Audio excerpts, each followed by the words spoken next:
But I think the great defect in the kind of talk we're hearing from you is the attempt to treat 100% of the people one way because 5% of the people have to be treated differently.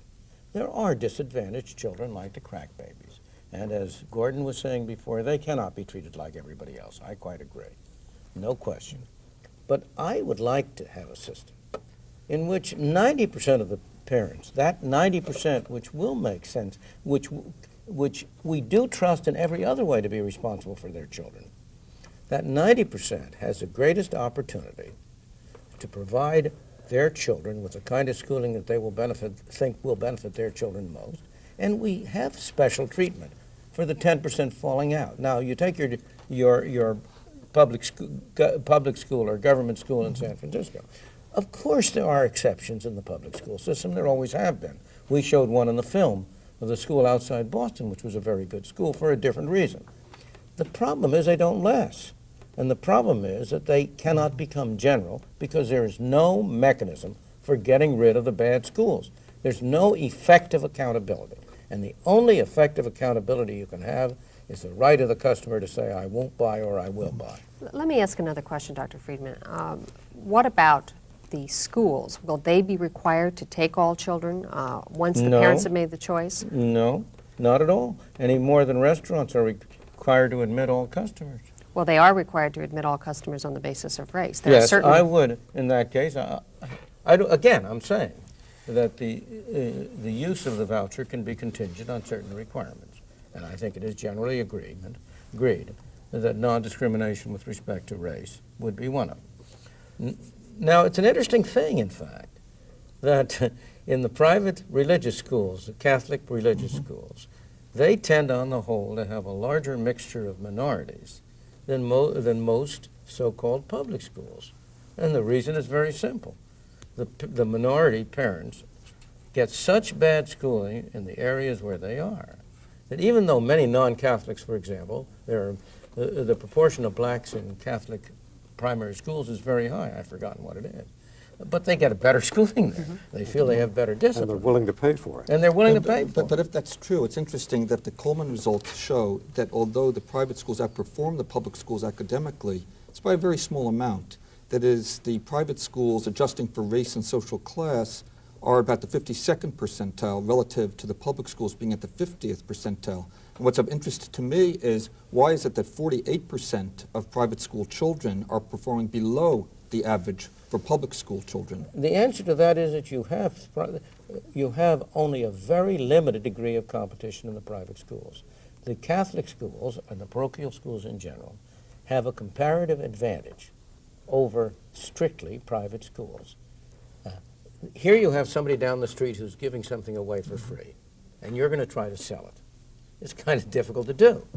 The Catholics or the Christians, the other forms of Christian schools or Jewish schools, any of the parochial schools, are part of an institution which is willing to subsidize that process. And therefore, there is only a very small area of strictly private, profit, market-oriented schools.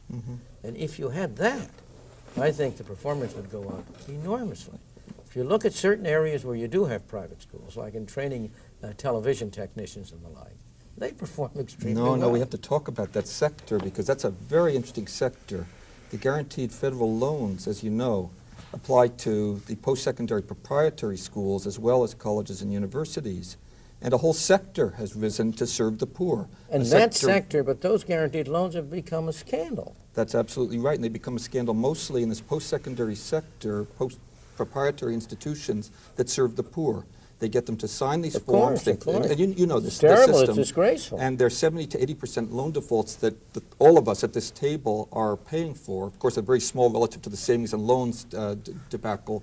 But in fact, there's a market, and people are making choices. But I'm not, as you know, I'm not in favor of that system. As I said before, and I'm not in favor of the government subsidizing the people who are going into higher education. That's a very different question. But it does show how a market would work when people are given the power of a voucher to purchase education. Yes, but the point is they're not spending their own money. They're not spending the money that is being provided to them. Let's take a very different case. credit, if you don't, if people who are permitted to borrow money and not pay it back will do badly in any place. I think we can agree there is a government function, which is making people who borrowed money repay their debts. Whether the debts are borrowed for that purpose or to buy a car. What is the distinction between higher education and elementary and secondary education? Very simple. Elementary and secondary education is compulsory. And you would favor that? No, I don't. At one point I did favor it.